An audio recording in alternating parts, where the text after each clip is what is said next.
calendar provides a unified view of bookings. So, ang centralized kay ang yung example ani kay kanang nakay business nga nagpaparent siya o kanang bitaw venues like for example kanang mag-booking ka or kanang na event, di ba? Og sa birthday party kay mag-kuan man jud ka mag-booking ka para sa venue for example kanang sa Jollibee biniglaay mag-birthday nga bata kay dito nila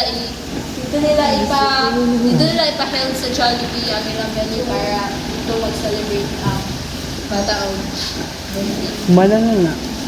Dayon, next kay significant time savings. Yan siya. Automate tasks to save time.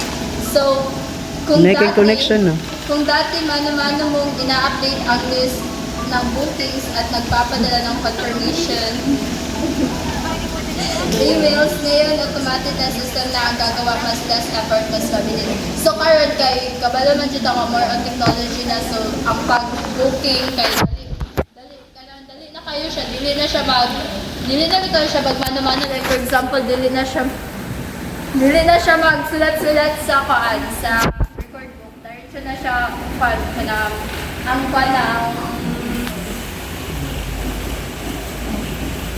ang system na mo magbuhat para sa kanya. Next time, letter financial reporting. Automates financial tracking and reporting. So, pananditan, nagrenta ng equipment.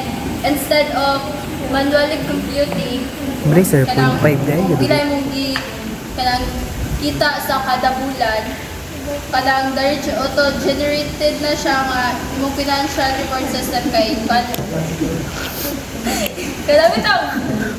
kanang mahiba diretso na pinagi sa technology or sa system kay dali ra nimo mahibayan kung pila imong income ana ka man. Ito na po niya. Next is reduce cost. Lowers administrative and error-related costs. So, kung dati may dalawang staff ka para lang mag-manage ng bookings and payments, ngayon isang tao na lang kailangan tayo ng money system mas depends sa salaries at errors. So, kung sa una, makabog yung staff, karon isa na lang kay. Ang isa ka staff, matabangan man siya sa system, kaya system dali ra kaayo. Okay.